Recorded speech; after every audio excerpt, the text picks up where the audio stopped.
बात कही है। अब इसे लेकर बहुत से लोग कहते हैं, जैसे आपने कहा, बहुत से लोग कहते हैं मनुस्मृति को किस तरह से डिसाइफर किया गया, उसको किस तरह से परिभाषित किया गया, उसके भी कई वर्जन्स हैं और कौन से वर्जन को आप मान रहे हैं, क्या मनुस्मृति ये सिखाती है। मेरा बहस का जो मुद्दा है, मैंने आपसे बड़ा सीधे ये पूछा, आपने हिजाब और घूंघट की बात कर दी, बहुत जगह ये माना जाता है, लेकिन सीधी बात यह है कि जब हम कहते हैं स्मैश पेट्रियार्की, जो बात राहुल जी कह रहे हैं स्मैश पेट्रियार्की, तो क्या हम ये कहें कि महिला आज भी घूंघट में चले, क्या हम ये कहें महिला आज भी हिजाब में चले?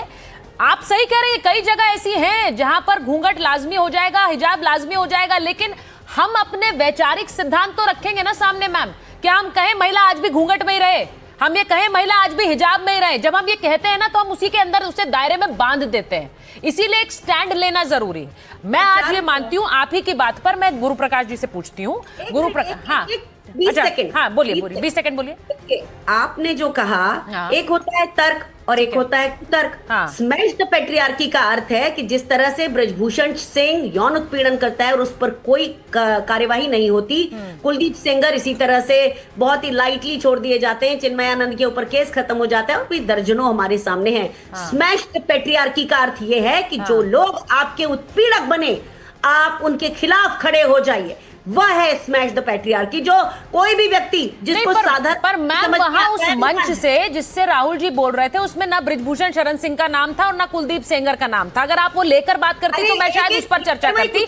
आप वहां मनुस्मृति की चर्चा कर रहे थे और आप ये बता रहे थे कि महिलाओं को इसी तरह से रहने की बात कही गई है मनुस्मृति के हवाले से। तर्क, एक होता है कुतर्क। कुतर्क पे नहीं जाना है, तर्क पर रहेंगे। नहीं तो वही तो कह रही हूँ मैम, जो आपने वहां कहा उसी के हवाले से सवाल पूछ रही हूँ। जो मनुस्मृति को दिखाकर सवाल पूछे गए, तो मनुस्मृति के हवाले से ही मैं गुरु प्रकाश जी से पूछ लेती हूँ, तर्क दे कुतर्क ना दे, ठीक है ना, तर्क दे कुतर्क ना दे, और इसीलिए वो सवाल पूछूंगी। गुरु प्रकाश जी जरा बताइए, जो बात अनुमा जी बोल रही हैं, मैं आपसे पूछूंगी कि उन्होंने कहा कि मनुस्मृति ये बताती है, जो राहुल गांधी ने वहां पर कहा कि महिला अपने चरित्रहीन पति के भी अधीन रहे, ये वो बता रही हैं। अब इस पर आज किरण रिजिजू कहते हैं कि मनुस्मृति का हवाला तो देते हैं, लेकिन ये कभी 3 तलाक पर नहीं बोलते हैं, 3 तलाक के समर्थन में भी नहीं खड़े होते हैं। जब हम कानून लाए तो कोई खड़ा नहीं हुआ। ये बात आज किरण रिजिजू जी ने कही। आज अनुमा जी कह रही है इसको इस तरह, इस नजरिए से देखना गलत है। नहीं सुचारिता, मैं बहुत ही ध्यानपूर्वक सुन रहा था इनकी बातों को और बड़ा दुख होता है। मतलब दोहरे मापदंडों की पराकाष्ठा है, हाइट्स ऑफ डुअल स्टैंडर्ड है। देखिए 80 के दशक में एक नारा चला था, बेटी है सरदार की, देश के गद्दार की। आपको पता है नारा किसने दिया था और ये नारा किसके लिए था?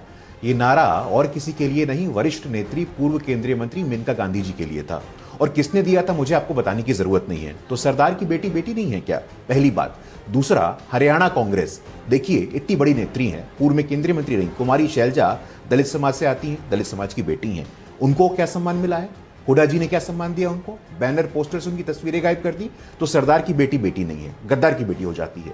दलित की बेटी बेटी नहीं है क्योंकि दलित की बेटी है। चलिए आगे बढ़िए आप। आदिवासी की बेटी संविधान के सर्वोच्च स्थान पे पहली बार पहुंची देश के इतिहास में, क्या नहीं बोला गया उनको सुचारिता? हमने कई शो किया उसके ऊपर, राष्ट्रपत्नी और ना जाने क्या क्या नहीं बोला कांग्रेस पार्टी के विधिवत नेता विपक्ष अधीर रंजन चौधरी ने। चलिए छोड़िए, सरदार की बेटी बेटी नहीं है, दलित की बेटी बेटी नहीं है, आदिवासी की बेटी बेटी नहीं है। चलिए आगे आइए आप। शाहबानो किसी की बेटी नहीं थी क्या? शाहबानो, जिसके लिए सर्वोच्च न्यायालय ने प्रगतिशील निर्णय दिया था कि मुस्लिम डाइवोर्स वुमेन को मेंटेनेंस मिलना चाहिए, इसके विरोध में कानून कौन लेकर के आया था? चलिए आप आगे बढ़िए, इसके में आपको कोई मतलब नहीं। दलित की बेटी बेटी नहीं है सुचारिता, मुस्लिम की बेटी बेटी नहीं है, शाहबानो कोई बेटी नहीं है, आदिवासी की बेटी बेटी नहीं है, सरदार की बेटी तो गद्दार हो जाती है। और आज राहुल गांधी जी, मतलब बड़ा ताज्जुब होता है और मुझे बड़ा, मैं आभारी हूं कि आपने ये हिजाब वाला विषय उठाया है।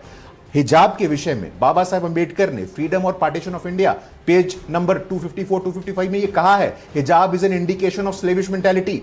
कांग्रेस पार्टी सही या बाबा साहब अंबेडकर सही? मैं पूछना चाहता हूं, हिजाब wearing women walking on Indian street is an indication of slavish mentality. हिजाब पहनी हुई महिलाएं यदि भारत के सड़कों पे चलती हैं तो यह गुलामी मानसिकता का प्रतीक है। बाबा साहब अंबेडकर सही या कांग्रेस पार्टी सही? आप पूछ लीजिए, आप बता दीजिए। मतलब विचित्र सी बात लगती है, पहली बार इनकी कर्नाटक में सरकार है सुचारिता, हिमाचल में सरकार है, कितनी महिलाएं मंत्री हैं जरा पूछिएगा, आपको एक भी महिला मंत्री नहीं है। सत्ता में भागीदारी देंगे नहीं, जो महिला राजनीति करना चाहती है हरियाणा में उसको स्थान देंगे नहीं। बेटी जो सरदार की होती है वो देश के गद्दार की हो जाती है। और आज राहुल गांधी की, मतलब बड़ा ताज्जुब होता है मुझे, लुक एट हिज ऑडेसिटी।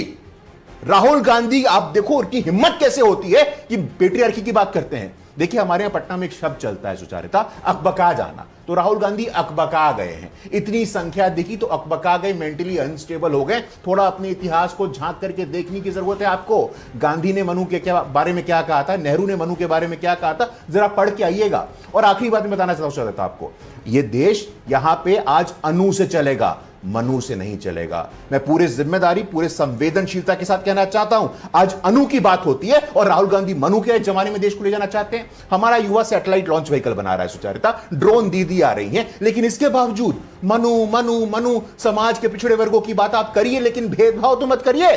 दलित की बेटी के खिलाफ, बेटी छोड़िए दलित का बेटा, पंजाब में चरणजीत सिंह चन्नी, उसको अपमानित करते हैं आप। बिहार में राजेश राम, इतिहास गवाह है सुचारिता, बाबू जगजीवन राम से लेकर के बाबा साहेब अंबेडकर तक इनको कोई नैतिक अधिकार नहीं है। जन्म के आधार पे भेदभाव आप करते हैं, लिंग के आधार पे भेदभाव आप करते हैं, क्षेत्र के आधार पे भेदभाव आप करते हैं। और आज आपके अंदर ये नैतिक साहस कहां से आता है, मेरे मन में ये सवाल खड़ा होना बहुत ही लाजमी है, बहुत ही स्वाभाविक है। आपके पार्टी में प्रियंका गांधी कब आई, यहां पे कब एमपी बनी है, कब सांसद बनी है? आप सत्ता में पोजीशन नहीं देना चाहते हैं, सत्ता में साझेदारी नहीं करना चाहते हैं। मतलब कितने शर्म की बात है कि हमारी आधी आबादी में आपको एक भी व्यक्ति नहीं मिला कर्नाटक मंत्रिपरिषद में, एक भी हमारी बहन नहीं मिली हिमाचल के मंत्रिपरिषद में। और मैं दावे के साथ कहता हूं, पहली बार देश के इतिहास में ऐसा हुआ है कि इतनी बड़ी संख्या में हमारी माताएं बहनें हमारे कैबिनेट का हिस्सा है, हमारा देश चला रही हैं। दिल्ली की मुख्यमंत्री से लेकर के तमाम महत्वपूर्ण स्थानों पे आज हमारी बहनें हैं, आज हमारी माताएं हैं, और कांग्रेस पार्टी बात कर रही है। मतलब इससे ज्यादा दोहरे मापदंडों की पराकाष्ठा,